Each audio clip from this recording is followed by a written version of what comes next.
My name is Danielle Squiox. I'm a hydrogeologist in the Central Regional Office. I'm also the technical unit supervisor. So I oversee the hydrogeology work that is done as part of our permitting process. I'm going to go ahead and turn off the camera and here we go. So this is my first time presenting in this format. So please, if anybody has any questions or if anything's unclear, slow me down, and I want to make sure that everybody's understanding the concepts in which we're discussing. The big thing with this is I want to first say that this is a very broad, a very complex topic. So hydrogeology and water rights are something that we've worked very hard to kind of put together into a synthesizable form, but it's a very complex topic, and it's one in which we try and relate, to conservancy boards, to other ecology staff, and so what we're going to get today is the airplane version of this. But if you have questions, please again stop me, slow me down, and I'll do my best to address those throughout the presentation. I prefer to do that as opposed to waiting towards the end. Okay, so moving into our topic, first I'd like to define a couple of terms that we're going to be utilizing as we're talking about hydrogeology. The first is aquifer, and an aquifer is a layer of geologic material which transmits water easily and readily. And so when we're talking about aquifers, we're talking about things like sand, gravel, oftentimes the salt flow tops and bottoms, and then also well-sorted sandstone. And these are just to name a few. So basically it's a material which can convey water. And then moving on to an off-part or confining layer. What this is it's a layer of geologic material that transmits water very slowly. So for instance, like a clay or dense rock. And so what we can see in aquifer systems is different compartments that form based off of how they're layered or the spatial arrangement of our aquifer material and our confining unit.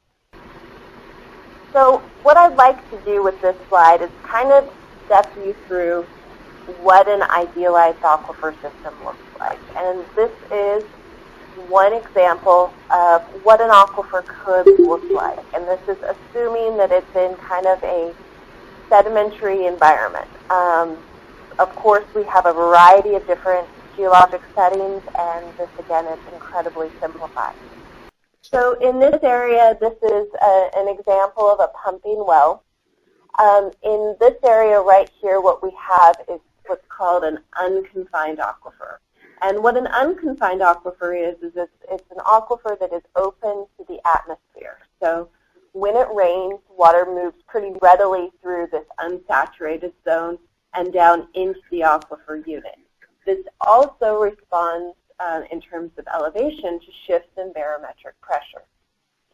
So in this situation, we have a well over here which is pumping from the unconfined aquifer, and we have a cone of drawdown around that well. Now, this happens pretty regularly when you get a pumping well, is you get an area of groundwater depression around that well.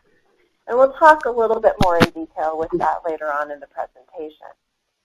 So the aquifer is recharging from this entire area. And in this area, the aquifer is also discharging to a stream. So this would be what we call a gaining stream reach. And this can happen in a variety of conditions where you have your regional aquifer or your groundwater elevation that is actually higher than the stream. And then in this simplified version, we have a confining bed and a confined aquifer, and then another confining bed and another confined aquifer. And the thing I really want to take home from, or want you to take home from this image, is that we're talking really about a variety of different timescales. So as conservancy board members are making decisions, a lot of times we start asking questions about timing. And one of the things that we see is you know, in unconfined aquifers, you can see responses in days to years, depending on the distances that you're talking about. But when we're working in deeper confined aquifers, sometimes the time scales that we see water movement through the system are really difficult to predict. They can be from years to centuries, and then when you're really working in deep confined aquifers, it's really difficult to come up with what the time scales are going to be if you withdraw water from this deep, deep aquifer, what the impact could be on, for instance, an adjacent surface water body. So, you know, basically, you know, we have a huge array of timescales that we're working on when we're working in hydrogeology. And that's an important consideration for a lot of change applications, especially when we're looking at impacts to different surface water sources. This is another example of a different type of aquifer system that we work in. Now, when the first image that I was showing was really kind of a system where we have sand and gravel aquifers, there are a number of areas within Washington State that are actually also fractured bedrock aquifers. We have a lot of these in Kittitas County. We have phyllite. And basically the way that water is conveyed through these systems is very different than the way that it's conveyed through a traditional sand and gravel aquifer. And so we end up encountering a lot of different complexities. So in this example, you have precipitation that's moving to the ground surface, and you're getting recharge to the aquifer. That recharge rate is limited by the number of flow pathways that can convey water down to that aquifer.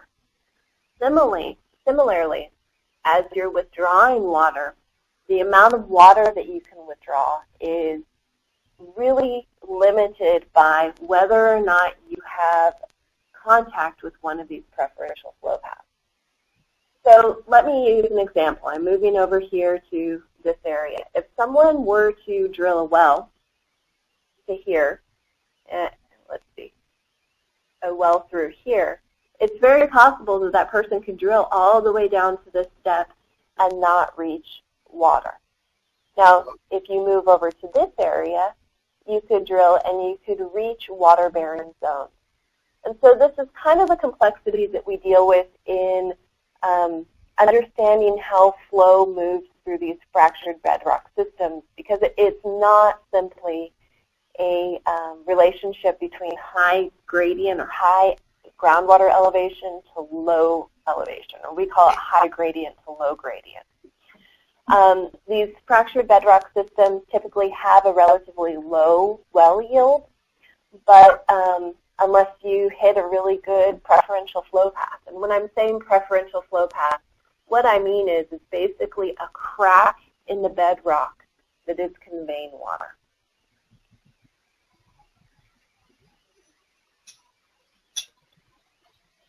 So when I was also talking a little bit earlier, I had this slide up, I was talking about the unconfined aquifer and a confined aquifer. And the thing I want to take home for you is that when we're talking about pumping in these aquifers, we see different responses between the confined aquifers and the unconfined aquifers. So that's something to take into consideration when you're looking at your analysis. For example, in the Central Regional Office, if you're working in basalt, those are typically confined aquifers. And so when you're pumping from them, the response pressure wave from pumping a well is different than when you're simply in an aquifer that's open to the atmosphere. Okay, I have a question from Edward Schultz. It's what determines the level of the water table? It's a really good question. There's a number of factors. Partially, you can get it can be the stratification or how the aquifer is layered. That's the first one. But it's basically under a long term, so assuming that there hasn't been a lot of changes in the aquifer system, it's typically a balance between the amount of water that is recharging it and then the amount of water that is discharging from the aquifer. There's a topographic component that a lot of times we do find in these unconfined aquifers, that there is, a lot of times it can follow topography, but that is certainly not the case in all conditions. Moving on to our next slide. Groundwater moves through the subsurface at a varying rate, depending on a lot of different components. But one of those key things is the resistance of the geologic material to water flow through it. And we call this hydraulic conductivity. When I'm talking about this, I really find the best way to express what hydraulic conductivity is really to talk about it as a resistance relationship. So I think that we can all understand that, you know, if you have soil on the ground and you dump a bucket of water on gravel, that the water is going to move into the gravel a lot faster than it would be if you're dumping the bucket of water onto silt or clay. And I think that that's kind of, we can think about it that way, and it helps us understand basically what this term, it talks about the resistance to flow. So gravel has a low resistance to flow, or to flow through it, and so that basically means that water is conveyed through it pretty quickly. On the other extent, the dense basalt interiors have a really high resistance to flow, and that means that water is moving through them very slowly, and those are considered to have a low hydraulic conductivity. So when you're thinking about this, just focus on what does it mean in terms of resistance to flow, and I think we can develop a really intuitive relationship there in terms of understanding what materials water flows through and at what rate. This information is really important to us as hydrogeologists, because what it does is it allows us to understand how fast we expect water to move from one location to another. And this term, and it's also a function of what the groundwater gradients are in the area.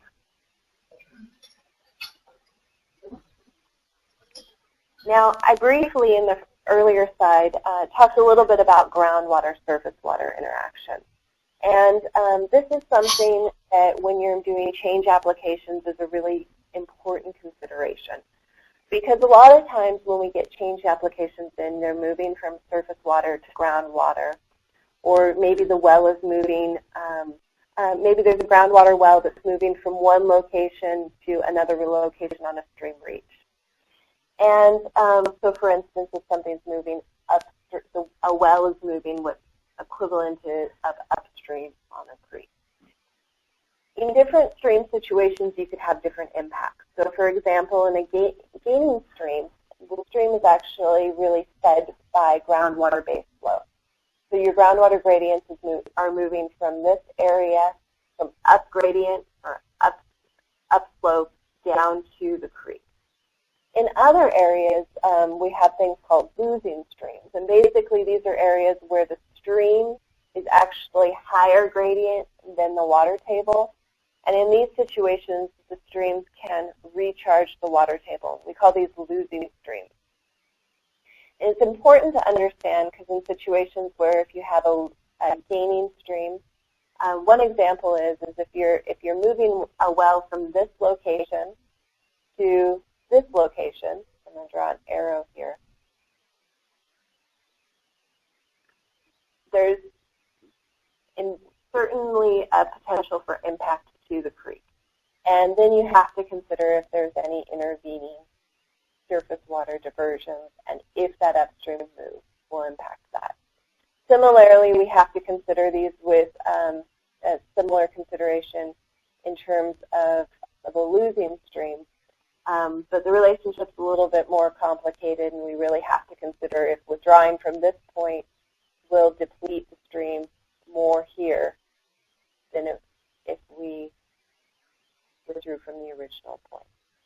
All right. I'm going to go ahead and move on. I know that's a complex idea, but I just want to give you just to know the existence of these two different systems. Now, moving into when you're doing change applications, there are a few different pumping scenarios that the hydrogeologists consider.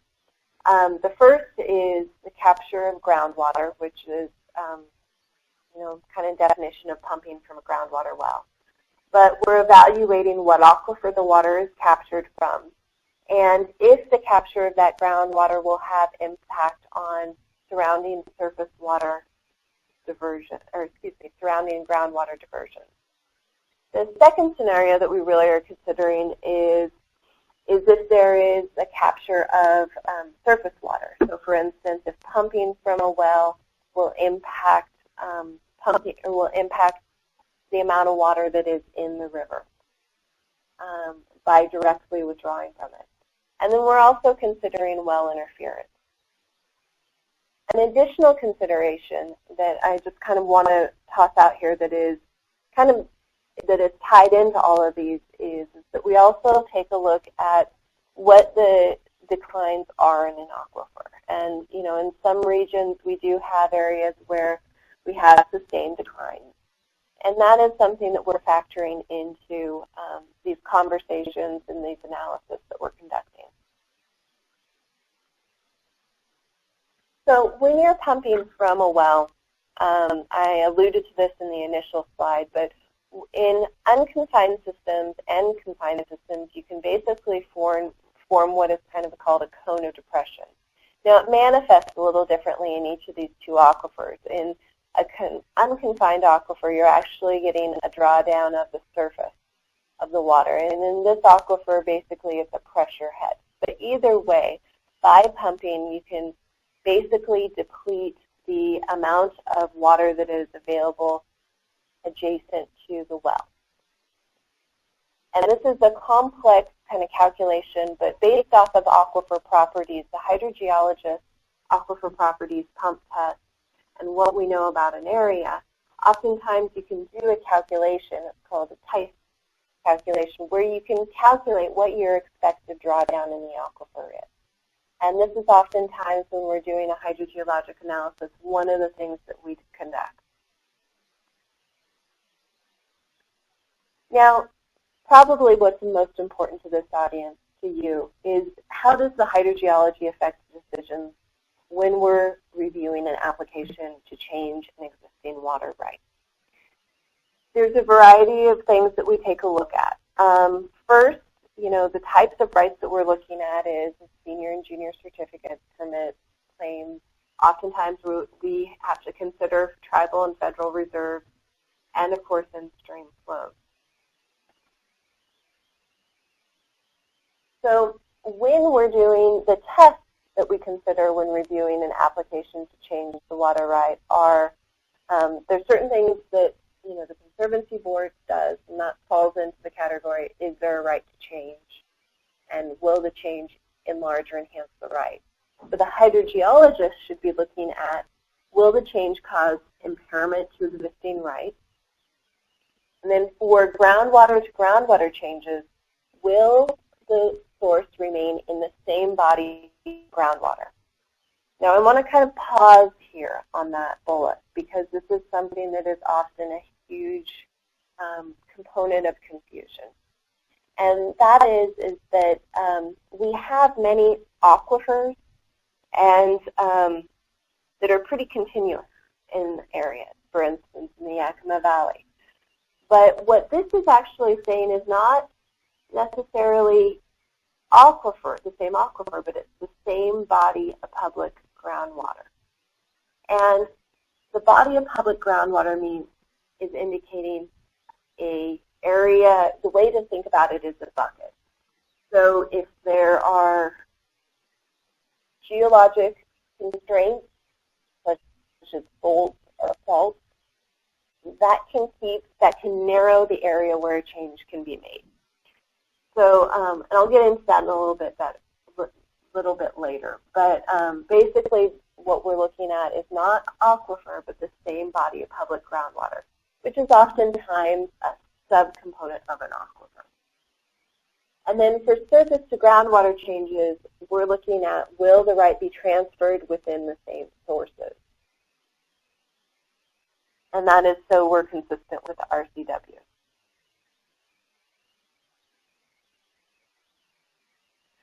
So going a little bit deeper into the same body of public groundwater. So aquifers, as I was saying, can have boundaries that divide it into separate groundwater bodies. So I'm going to go ahead and draw out an example here. One is a fold. So let's say, for instance, you have an unconfined aquifer and there's a fold. And that creates a regional groundwater divide. So, and water flows one in here on the left side, and water flows and discharges to another direction here. Let's say an application came in to move a well from this side over this side. Please pardon my very rough sketch. But what we would be evaluating in this is, and there's a river here. That's a very bad river, but you get the gist.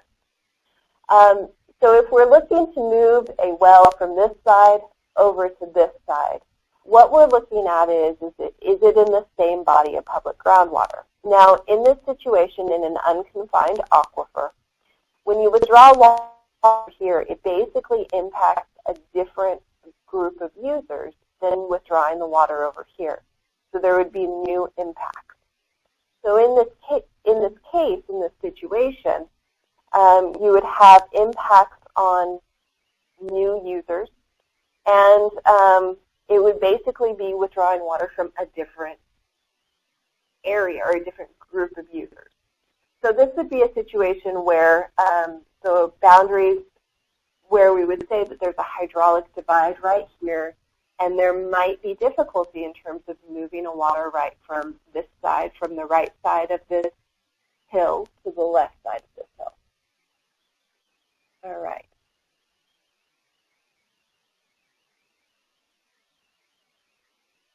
Moving on, another thing that happens is we have geologic faults. And so basically what these are is there's something called, what faults are is they're offsets in geologic units. So what I'm drawing right here is an example of a normal fault. And in this, you have layers. And this is like this is the cake slice view, okay? Is what I'm drawing here is basically like a layer cake. So in this, what happened is the earth moved down here and then up here. And so if you were to withdraw water from this layer in this aquifer, let's say these are the same, right?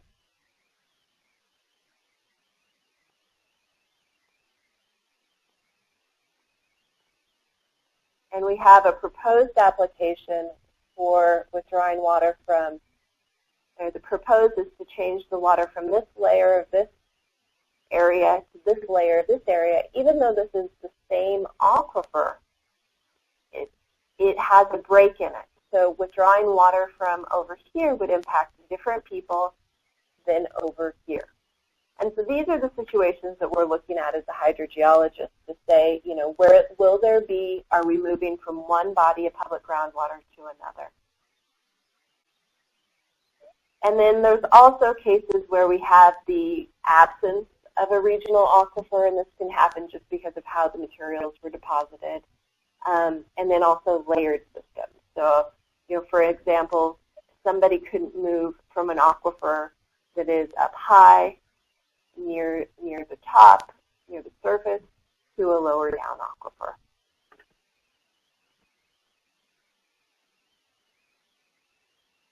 So to talk, I want to take some time to talk a little bit about impairment. Impairment can occur when we're changing an existing right. And so let me use an example here. So let's say you have an existing Class 5 surface water right that is proposed to be changed to a groundwater withdrawal. The proposed well is situated where it can only capture groundwater flowing in the direction of the regulated surface water body. And the well will be regulated as if there's an original surface water right. Now, I want to kind of have everybody check in and say, why might this cause a potential problem? Or why might it be considered a potential impairment? Is there anybody willing to chime in? Lag time. I'm sorry, what was that again? This is Herman in Eastern. Okay. There could be a lag time issue. Yeah, The lag time when you're pumping. Perfect. Herman, thank you for chiming in. That's exactly it. It could be a lag time issue. So for instance, if you have a well that is in proximity to a surface water body and you're regulating it as if it's a surface water body, there's a travel time from the water that's withdrawn from that well to that creek or river. So that's something that we have to consider in terms of the hydrogeologic analysis. Now, impairment can also occur with the direction of a change. So let's do another example here. A water right holder wishes to move groundwater withdrawal upstream to another field, and there's an existing senior surface water right in between. So the total creek flow is at times unable to satisfy the senior right. Can this change request be authorized? So I'm going to go ahead and I'm going to draw this out here, okay? Here's a creek. We're going to, for this case, assume that groundwater is flowing towards the creek, so it's a gaining stream. There's an existing well here, a surface water diversion here, and they want to move the well up to here. Is anybody willing to chime in and tell me kind of what the concern might be here? Well, obviously, you would probably impair that senior right or any right that is in between the existing and the proposed point of diversion. Perfect. That's exactly it. So we likely would have some real difficulty getting to the point where this change would be authorized because the potential for impairment of that surface water user exists. And especially since the total creek flow at times is unable to even satisfy that senior right. So these are the things that we're taking a look at when we're doing a hydrogeologic analysis. Now, in the state of Washington, with regard to conservancy board decisions, the geologic or hydrologic evaluation should be conducted by a licensed geologist or hydrogeologist or professional engineer that has a valid license to practice in the state of Washington. And this is required as part of RCW 18.220 and WAC 30815. So it's a state requirement to have a licensed professional conduct the analysis. As part of this analysis, they can use field inspection, comparison of groundwater elevations, and water chemistry is another tool used, conceptual models, analytical models, and two-dimensional or three-dimensional numerical models. These are all different tools that are available and often frequently included in the analysis. So the geologist or hydrogeologist as part of change application will be the person who submits the final submittal.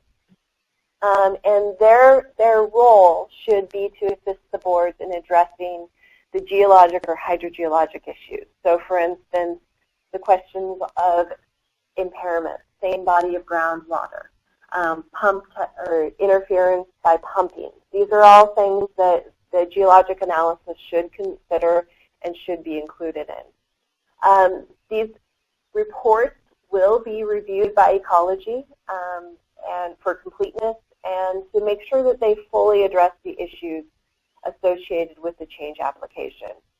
And then additionally, they should also bear the stamp of the professional in responsible charge. And so that's basically saying that, as a professional, the person endorses whatever analysis has been conducted. So kind of bringing this together, decisions can be very complicated. And what we suggest is that you work with the applicant to get the qualified technical assistance for the given situation. Some applications are pretty straightforward. Some moves are pretty straightforward, but there are many that are very complicated. And if we can make sure that we're getting all the available information up front, that streamlines the process and makes the decision easier in the long run. We are happy to, assist the board in providing technical assistance. And we've got a number of hydrogeologists here who are quite familiar with the areas where we're looking. So I'd like to say good luck with your efforts, and we are happy to assist in any way. And I am happy to answer any additional questions you all may have. Danielle, this is Julia. A comment just came up. Would you like to mention the list of CWREs on the Ecology website? Oftentimes, I think applicants don't know who to turn to, to hire this kind of expertise. Absolutely. No, that's a great point, Julia. There is a list on Ecology's website of certified water rights examiners. Those are people who can conduct analysis with regard to changes of water rights. There are a number of the people who are CWREs who are also licensed hydrogeologists. Not all of them are, but it's a good resource to start when you're looking for this type of service. And so I see a question from Edward. It says, who controls the certification or determination of who has a professional license? There are licensing boards. So the state of Washington, through a different agency, the Department of Licensing, is who issues the professional licenses in the state of Washington. For each different professional, there's a board that also oversees who issues the license. Engineers have a different board than the geologists, but basically you're required to have a certain education, and then you sit for multiple examinations to make sure that you have an understanding of the subject matter. Another follow-up question, and you operate across state boundaries. So there is, in some conditions, sometimes you can get reciprocity across the state boundaries. That is something that is determined by the Department of Licensing, and you do have to submit an application in order to be qualified to work in the state of Washington. Or, for instance, so if I needed to do a hydrogeologic analysis in the state of Oregon, I would have to go to the Oregon State Licensing Department and put in an application to work in their state. Some other states have a little bit more open cooperation, but it would need to be looked at it on an individual basis. Are there any other questions I can answer? Danielle, just a comment that I typed in, but that Ecology has a process where we test potential CWRE certified water record examiners. Water right examiners. Water right examiners. And they have to pass the test, and then once they do that, they get on Ecology's list, which is on the website, but then they also have to follow up and attain 8 hours of continuing education credit each year. So Ecology keeps an eye on these consultants, too. Thank you, Julia, for adding that. And looks like, Edward, you have a question. Let's unmute you and go ahead and speak. Yeah, I'm just curious, how many colleges in the Northwest provide the degree in hydrogeology? So it's actually, the requirement isn't necessarily a degree in hydrogeology. That's an additional licensing exam. So the degrees, in order to sit for the exam, would be, well, it's not even a degree, actually. It's a specific number of courses, specific number and then a list of courses in the field of geology. And I don't know off the top of the head how many colleges, but I know University of Washington, Washington State, Central Washington University. I know a number of the private colleges also have geology degrees. So, for instance, Pacific Lutheran, and then Eastern Washington University also, I believe, has a geology degree. And you don't even actually have to have the degree from a Washington State University. My degree is from Oregon State. So you have to have a degree or specific coursework in geology. I'm a vandal, so I won't. Oh, University of Idaho is another one. Okay, I won't hold Oregon against you, but looking to the future of counseling grandchildren, what's the demand for hydrogeologists? It's a great field to work in. It's a little difficult to get the first few years of experience as an introductor, before you get your license. So in order to sit for the hydrogeology exam, you have to have 5 years of professional experience. And getting those first few years is difficult, but once you have your license, I've never had any difficulty finding work, I'll say that. I can believe that. Now, is that requirement of 5 years experience true in all states? I do not know. That is something, I think it varies. Okay. Honestly, I'm curious about the last 2 slides. Okay, we can go ahead and go into those. I had this slide in here because, a lot of times we get questions about the same body of groundwater. And how geology affects these decisions, oftentimes in areas where you have folds or faults or the absence of aquifers, you get questions where people are interested in moving rights, and these are basically the largest geologic considerations that we have when we're moving areas. So the first thing I do when I'm looking at a change application is I go in and, if I don't physically know the area really well, I pull up a geologic map that has these folds and these fault maps in the area. And so, for example, in Central Washington, we have the Yakima Fold Belt. We have all these ridges that are that have been generated through faulting in the area. And those ridges can act as hydrologic barriers. So those are really what we're looking at is if it's crossing those hydrologic flow barriers. And then, the other thing to consider is in a layered system where we have multiple aquifers that are divided by confining units. Those are areas where we can have, we're really paying attention to what the stratigraphy is, where the original right was authorized, and where the new proposed well is going to be. Oh, Mark Nilsson, what is your opinion of the USGS Yakima Basin groundwater study? Is it refined enough to make localized decisions? Mark, that's a really great question.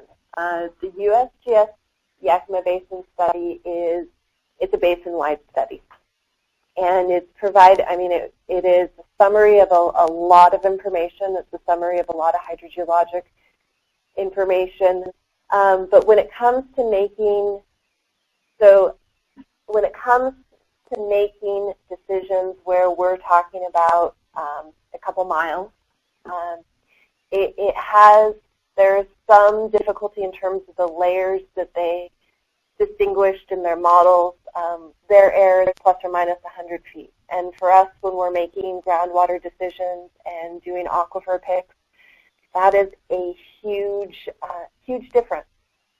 So I think that the Yakima Basin groundwater study is excellent in the way that it characterizes movement through the Yakima Basin, but it is important for somebody to take a closer look and make sure that we're using the best available information. So I think it's one tool in the toolbox is the way I would put it. So I'm going to go ahead and move on to the last slide, which is a discussion of interference versus impairment. So Mark just added, yes, unfortunately people are using it as the gospel. Yes, I agree with you. I think they did a good job, but I think that it's always important to look through things with a critical eye. So moving to interference versus impairment, which is the last slide. So well interference occurs when you're pumping multiple wells, or it can occur, especially when you have wells in close proximity of each other. We have to ask the question when we're doing an impairment analysis, though, is there is a difference between interference of wells and impairment.